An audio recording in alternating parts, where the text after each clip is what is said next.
Alright, this thing says my event's starting, but this thing says I'm live, so I hope I'm live, but, just hope this is all working right. Still says preview stream. Am I live? What do you guys see? It says stream starting soon. This thing says I'm live. So, I think that means you see me live, hopefully. This thing says I'm live. Alright, this thing says... Alright, yeah. Okay. Chat. Alright, let's get the chat set up in the stream. That one there, and this one here. Alright, let's start here for a minute. So, I'm going to leave you. What is up, guys? So, I am your professor here, and we are live in the lab, and today we're going to be talking about some new developments that are happening in the community right now, and that would have to focus around the Kodama Obsidian. And as soon as we get some more people in the chat, also, people who are in the chat, tell me how the audio is. I hope it's good. And right up here in this corner, right around here, if you subscribe, if you donate to the channel, there's a link in the video description to where you can donate. If you either donate or if you give me anything, really, if you subscribe, that comes up with a notification saying anything here. It's through Streamlabs. I don't have enough subscribers yet to be able to activate Super Chat, so I can't do Super Chat. But so today we're going to be talking about the Kodama Obsidian and how much you should be spending on a 3D printer, in my personal opinion. But I'm going to leave you with the H2 view. I am printing the See Me CNC rocket right now, and that's actually what you have right now. Hopefully the chat works good. I have two windows open where there's the chat popping up here and then the chat coming up on the screen. So everything should be working well, and I just want to get a few more people in here before we start going.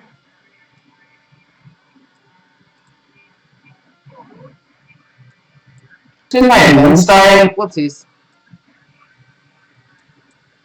CNC rock. But trust me, I will definitely be able to hear you guys with the chat pop-up thing there. I'll be able to tell when you guys donate because my volume is loud as hell.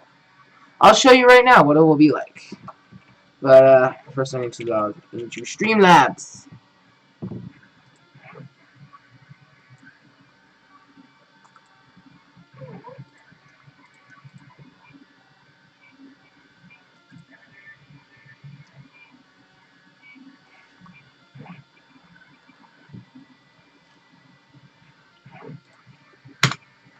Alright, so look right here in this corner. This is what it's gonna look like. So that's what happens during a donation, and if you subscribe, this happens.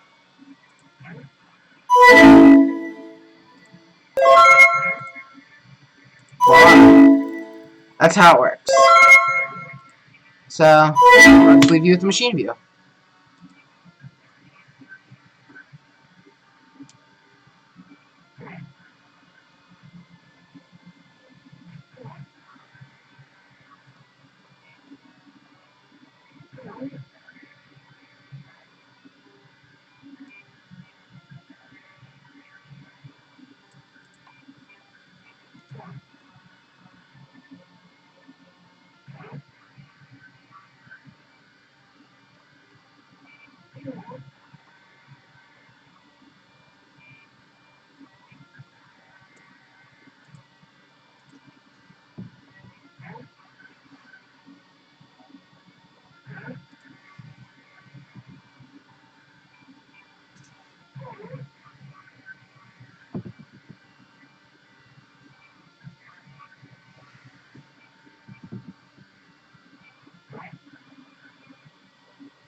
Why not? I'm gonna start talking because I like talking. That's me. But so guys, today we're gonna be talking about, as I said, how much you should be spending on a machine. And sorry if I don't monitor the chat really that much during this, but first we're gonna talk about how much you really should be spending on a machine, in my personal opinion. Please note, these are all my own opinions. I am not paid to say any of these opinions in any way, shape, or form. I have bought every machine that I have used, and this is based off of my personal opinion. And if you are new to this, I cannot monitor the chat. Well, here I can right now, but once we start talking about the Kodama Obsidian, I am not going to be able to monitor the chat. So, keep it civil, keep it friendly. There is Nightbot there, so if you do feel like being a douche, there's a guy to kick you out.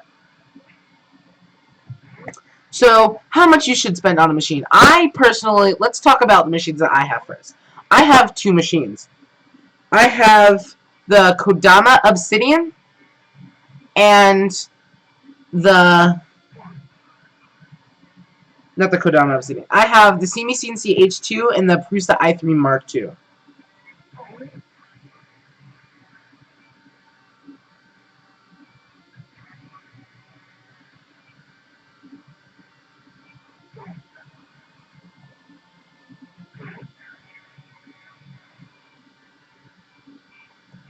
We'll make sure. We're going to talk about that in a second, actually. But, so, we're going to talk about when you can buy it later. That's going to be when I start talking about the Obsidian. But first I'm going to talk about how much you really should be spending on a machine. So, I have two machines. I have the Prusa i3 Mark II and the CME H2, both machines that I personally bought myself. CME did not send it to me in any way, shape, or form. Nor did they send the Prusa i3 Mark II from Prusa Research. But doesn't mean that I can't say, that means I can say anything I want to about the machine. And there are some things that I would say. And I do own another machine. It's called the 101 Hero. If you guys don't know what the 101 Hero is, it's a Kickstarter project that launched probably in April, May, June, around that area. Around Q2 or Q3 of 2016. And I received it in December, 2 days before Christmas in 2016. I played around with the machine, and it was fun to play around with. But it was $100. And the Prusa i3 Mark II is $770, and the H2 is $500. Just saying. So $100, $750, and $500. And personally, I feel like you have to figure out what you want for a machine. If you're going to be buying a machine, you want to think, okay, what's the first thing that I'm expecting out of a 3D printer? And I will tell you this right now. I tell this to numerous people all the time, and they ask, what kind of 3D printer should I get? I'm new to 3D printing, and I'm like, okay, what's your background? How much do you know about technology? Because a 3D printer is not a project. It's a hobby. It's not a tool. It's a hobby. I have to tell people this a lot of times. You're not going to get a 3D printer and just expect it to work out of the box every single time. Oh, I remember what that is. Not going to be able to expect a 3D printer to work 100% of the time. I know for a fact 3D printers don't work 100% of the time. You have to know how to deal with a nozzle clog. You need to know what exactly your printers can handle, what the temps are for the materials. You want to remember all of this. You want to know that the build plate heats up, what temps you should set the build plate to. You should know that PLA is going to be good for a bed temp of 60, but if you leave it set for ABS temp bed, it's going to melt the PLA and you're going to get print warping and all of these bad issues. And that's what I feel like the #1 issue that people don't realize. They want to get a 3D printer, but they have no idea how to use it. I know from a personal experience, my friend doesn't know how to use his own 3D printer. And this was before auto leveling came out. He got Wanhao Duplicator i3. And I fixed that for him on the last stream last week. And his printer broke again. And that's not my fault. He doesn't know how to use it. And that's the main problem with it. Along with that, each 3D printer has a different capability of it. You expect something that you might be expecting too much out of. I don't expect much out of the CME H2. That's why I don't use it as my primary machine. I use the Prusa i3 Mark II as my primary machine because I get great prints like this thing right here. This thing I'm going to be making a video on this soon. These are these little, like, fidget cube things. I call them fidget cubes. But they just infinitely fold in on each other and flip out. So back on the topic of the printing. So the Prusa i3 Mark II prints great. I can't expect anything from it. People say that it has $2,500 printer quality. It has Ultimaker level quality. That I'm not sure because I've never used an Ultimaker before, nor have I seen any prints that came off of an Ultimaker that were just off of the Ultimaker, not just polished and everything. Because you never know how it's going to turn out for any 3D printer to print. But you have to expect what you're doing. You have to know what you're going to be printing. If you're going to be printing little toys like a Budacles, you're not going to be wanting to buy some Stratus machine. You're not going to want to buy a CMC H2. You want to get a CMC if you're planning on printing tall things or round things, pretty much. Mark II is an overall great machine. It depends on what you want to print, though. If you're planning on printing a Stormtrooper suit, you're going to want a big printer like the GMAX 1.5 XT Plus. If you're going for a budget, I tell also a lot of people this. People are like, oh, should I get the TiVo Tarantula? And I'm like, no. Here's the thing. The TiVo Tarantula, great machine, I think. It's cheap. It's built cheaply. It uses acrylic parts to hold many of the movement parts together. The Prusa i3 Mark II uses printed parts, and that's a good thing about it. Because I broke my spool holder, and I could print a new one out in the ABS that I have here.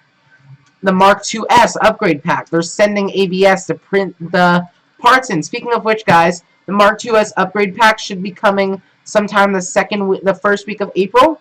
So expect a live stream of the Mark II's upgrade pack video on April 9th, depending on when it gets delivered to my house. But there's the 3D printers that some are built cheaply, some are built good. Some of them are all metal components, metal brackets, metal everything, metal frame. Then you got things like the Prusa i3 Mark II that uses printed parts. You have machines like the H2 that uses injection molded parts, and I just stay away from acrylic. It should be metal, printed, and injection molded. That's it. No acrylic sheets to hold motors on. It's not right. But that printer can do a lot of things if you upgrade it heavily. And if you go for a TiVo Tarantula or something like that, you're expecting something cheap because it's a Chinese machine. And Chinese machines aren't always that good. So how much do you personally feel I should spend on a machine? Well, I personally feel that no 3D printer should be over $1,000, in all fairness. I have no idea how good the Ultimaker 2 Plus is. I want an Ultimaker 2 Plus. And guys, once we get to 1,000 subscribers, I've been thinking about some possible things to do for a giveaway for 1,000 subscribers, and hopefully we can do that. We just gotta get there. But I have a fun few ideas. We might get some Matter Hackers filament, because Matter Hackers are cool people, and I'm pretty sure Matter Hitler would be happy enough to give away a spool, and if not, I'm pretty sure Maker Geeks would be happy enough to give away a spool or 2 or 3. Any companies, but back on the topic of how much should you spend on the machine. I have no idea. It's your personal opinion. The Markforged, those machines, if you're printing on big build volume, a GMAX 1.5 XT Plus, you can never go wrong with that. Ultimaker 2 Extended Plus. Ultimaker 3 Extended is good. If you want dual material, you can always go for the Ultimaker, the new Ultimaker 3. The FlashForge Creator Pro, I heard people love that thing, the FlashForge Creator Pro. I know Buzz Designs love that machine. I've heard a lot of people who get a FlashForge Creator Pro love their FlashForge Creator Pro. Wow, say FlashForge Creator Pro that many times. My gosh. But that's the thing about it. So, also on the factor of, that's how much I feel you should spend on a machine personally. If you're wanting dual extruder, it depends on what you want. I always, in these chats, talk about what I think you should get personally. Let's take a look at our print. Everything looks good there. Personally, I think you should do whatever you feel right. But if you have any questions, these chats are always on either Saturday or Sunday. I try to do them on Saturdays, but I can't always do it on Saturdays because my life is busy. Like April 9th, I'm doing the stream on a Sunday, 8 a.m. Eastern Standard Time, because I can't do 8 a.m. Eastern Standard Time on a Saturday because I have an event to go to. So I can't do it every Saturday. stream. That's going to be also our 3D printing chat, but I'm not going to do it then. Just like the Japman, he does unboxing sometimes on his chats. He does just talking about machines and everything, but... So guys, what you've been waiting for, let's talk about the Kodama Obsidian. So on the factor of the Kodama Obsidian, this is what I have to tell you about it. It's going to be a Kickstarter machine. Kodama released their machines all on Kickstarter. They are a Kickstarter company. They are a complete Kickstarter company, and that's the thing about them. They run completely Kickstarter. They're all about themselves. And the Kodama Obsidian, there's a link in the video description if you want to see what I'm looking at. It's obsidian.kodama.com. So we're going to take a little look at this. I can't show you my screen because I don't have the full version of XSplit, but I wish I could. But let's talk about the Kodama Obsidian. Hi, doggy.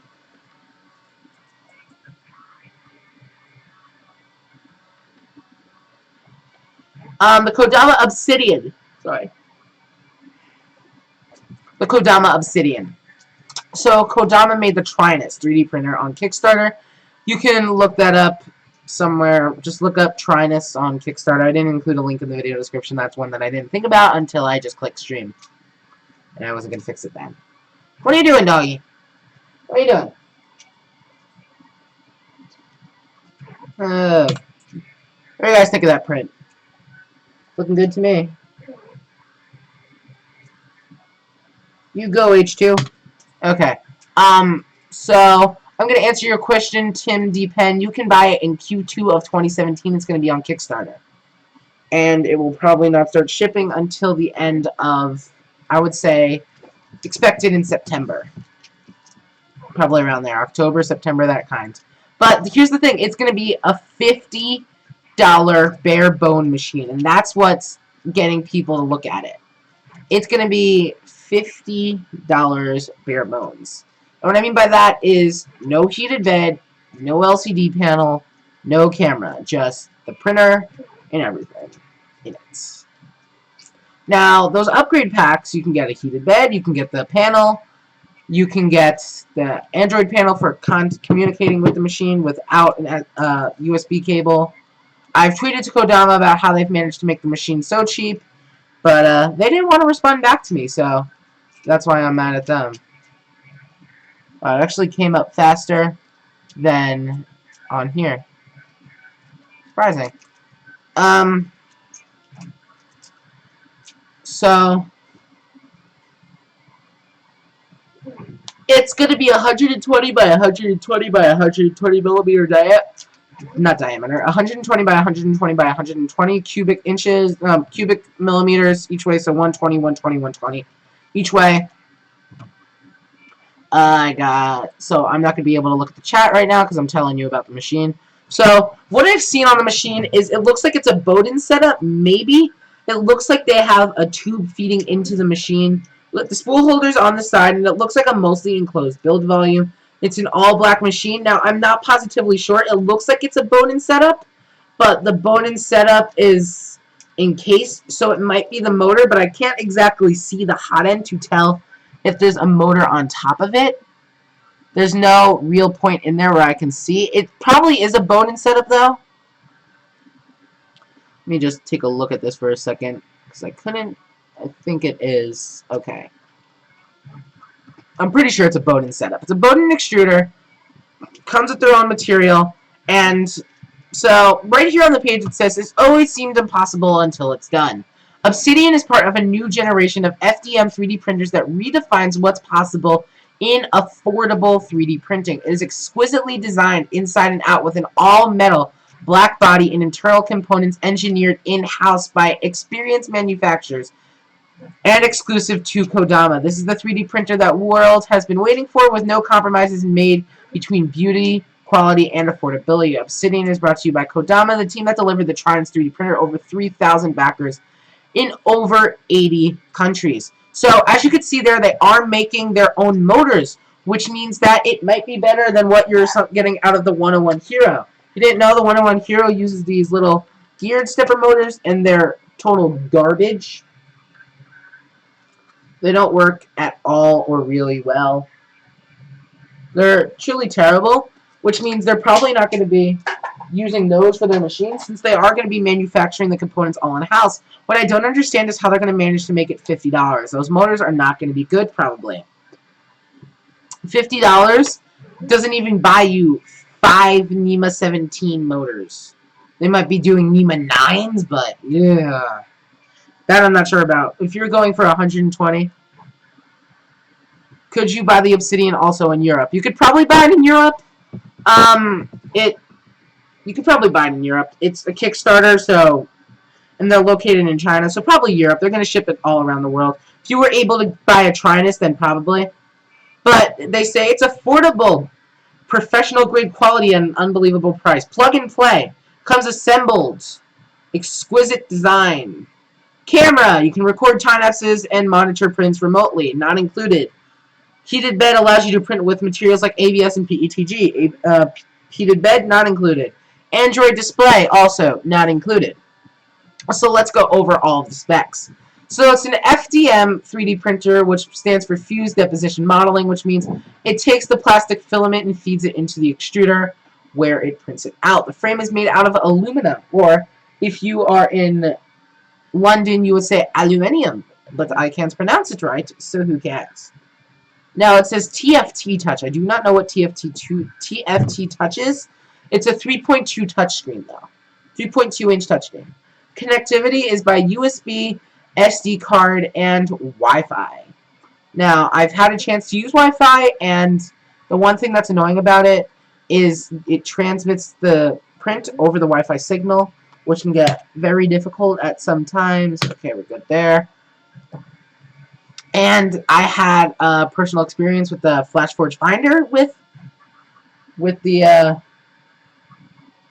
Wi-Fi, and I kept forgetting to unplug the Wi-Fi from here, and I wouldn't be able to remote control my computer to see how it looks. But since the Wi-Fi and everything, it's maybe it sets it up like a server. Now, the thing, it has a 2 megapixel webcam. It's 120 by 120 by 120. They claim it to go down to layer thicknesses of 50 microns, and they claim to have a heating range of 180 to 250. Now, they say, oh, you can print in ABS, but how am I supposed to print in ABS if you're not going to let me get it to 255? Just saying. It is a small build volume, though, so you're not going to be getting a huge amount of stuff out of it. But that I also can't deal with it. It's their machine. They've made it. But Kodama, you could definitely trust them if you want to get this on Kickstarter. It's going to be $49 early bird and retail to $100. That's minus all of the upgrades, which means it comes with USB and SD card connectivity, no camera, no webcam, and no Android display or Wi-Fi. And no heated bed. And heated beds are important in 3D printing, I'll tell you right now. It's important. But guys, that is it for my talk on the Kodama Obsidian. So now I'm going to leave it up to open Q&A. So let's get started here.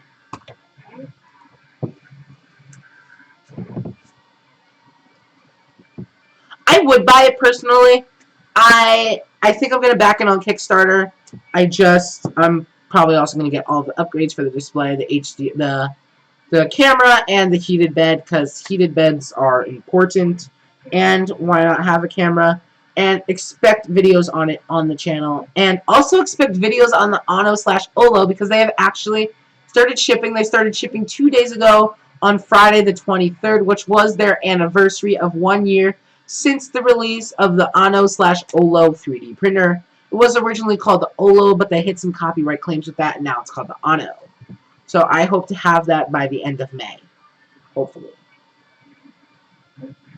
But I personally would back it on Kickstarter.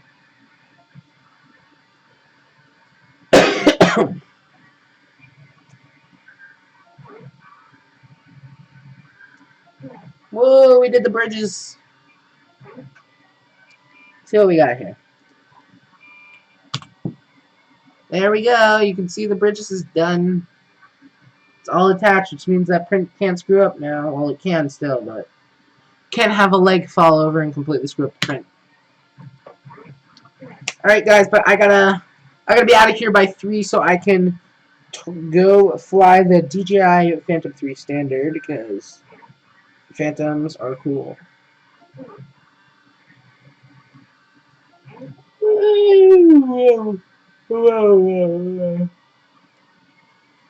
Ah!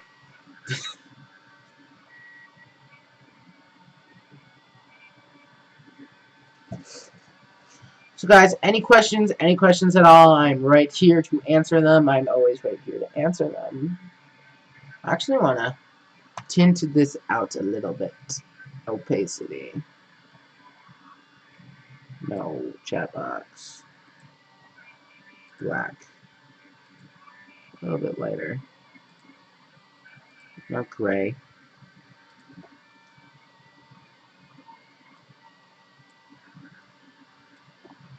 Alright, that looks better. Looks more professional. 5. There's your print view. What do you think? I like it. It looks good. Looks very good.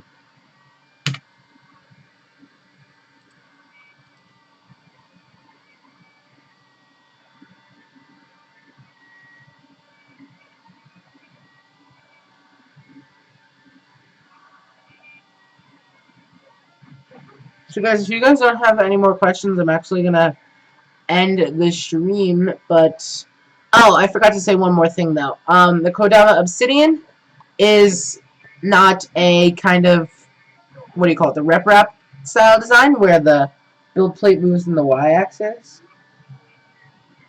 On some machines you'll see that the build plate will move in the y-axis, and that is called the rep wrap design. This one is actually professional grade kind of design where the print head moves in X and in Y, well, X and Y, and just the build plate moves down. Then there's the Delta style machines. Those are weird. Those I can't really explain that well. I barely understand it. But usually on a... most of the printers you'll find today have the extruder moving in the X, the extruder moving up in the Z, and the build plate moving in the Y. The up is a little bit weirder. It has the build plate moving down, and it has the bed also moving in the Y. I wasn't positively sure if they were going to do that design, but based on the very slim pictures that I had to look at, I don't think they are doing the design where it is restricted to the bed moving. But that I can't really say. The bed looks like it was just moving in the Z, but I can't exactly tell because it was so dark pictures. Guys, I think I'm going to end the stream here. I all hope you enjoyed the stream for today. I love doing these streams. They're kind of fun. I hope we can get more people to come and watch this. Tweet this out to all of your friends that you think might enjoy this. Hopefully you get some more people to watch this and we can do more Q&A at the end and just random Q&A throughout the stream. I want to get some more topics to talk about, but I just wanted to get out there talking about, be the first person to start talking about the Kodama Obsidian. But, guys, I hope you enjoyed the video. I will see you next time. Peace out, guys.